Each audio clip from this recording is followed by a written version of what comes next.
Hey, what's good, y'all? This is Thawahgabar for Black Authentic Truth. Thank you for rocking with me. Thank you for supporting me. Now, I want to talk about the attack on Black masculinity. Is there an agenda?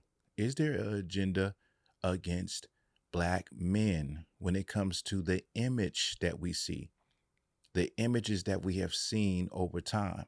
And I'm going to go into this article and then I'm going to come back. Now, this article is by encyclopedia.com just to show you that TV and images, movies, commercials, things we see with the visuals, they do affect how we think about each other, how we think about ourselves, and how the world sees itself. It shapes societal viewpoints. TV is a constant presence in most Americans' lives. With its fast moving, visually interesting, high entertaining style, it commands many people's attention for several hours each day. I'm going to add into there. Social media also commands people's attention for several hours each day.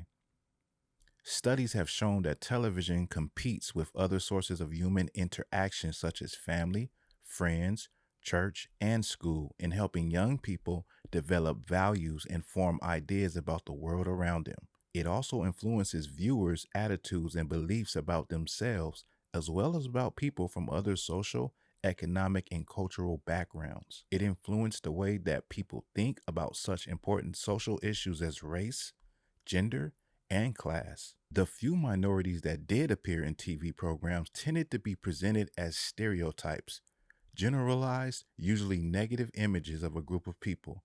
For instance, African American actors often played roles as household servants, while Native Americans often appeared as warriors in Westerns. When it comes to television, television is very, very effective. And I know a lot of people would like to act like or say that they're not affected, they're not influenced by social media, they're not influenced by television, by commercials, but the research doesn't lie.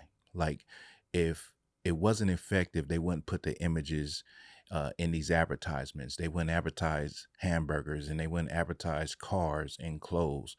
They do that because people run and go get these things when they see them. Impulsively, people want these things and want to try them out. They see themselves driving that new car. They see themselves wearing that article of clothing. They see themselves tasting that good old juicy burger that's on the screen. So in that article, it talked about the negative images and how Black people were portrayed. Now, just from my experience growing up, I grew around that time where Black people were portrayed as, kingpins, drug dealers, and gangbangers. Those were like some of the top movies of my era. And so it went from that to them, starting to put Black men in dresses. So that's what this is about the masculinity of Black men. Now, we've heard this for a while. We heard this with Dave Chappelle. Dave Chappelle said they was trying to put him in a dress when he was doing a Chappelle show.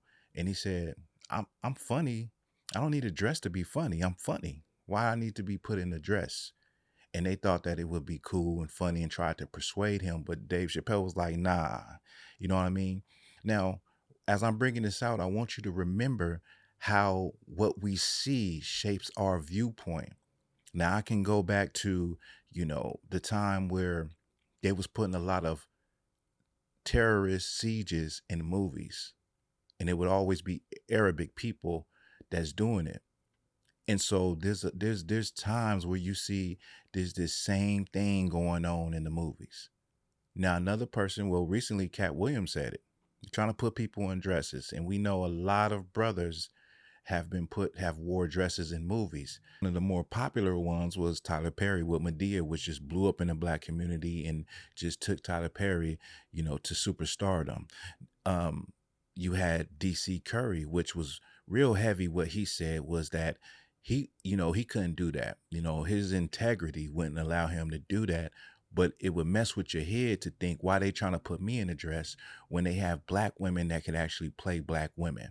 Why you want a Black man to play a Black woman when you got talented Black women that are looking for work that could play a Black woman?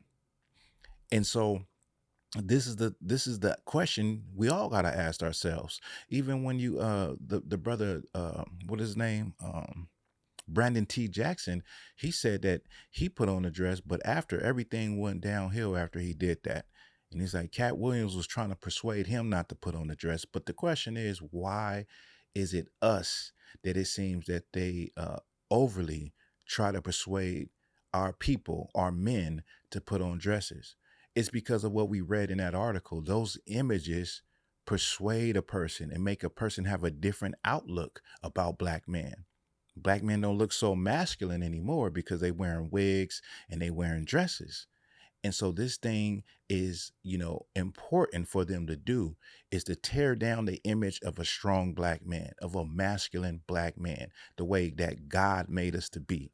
And another thing you got to think about is the alternative lifestyles that you see. I also remember this is kind of simultaneously at the same time they was putting a lot of the commercials. A lot of them were interracial commercials, usually a white man with a black woman, and they were putting LGBTQ in a lot of movies and programs, relationships.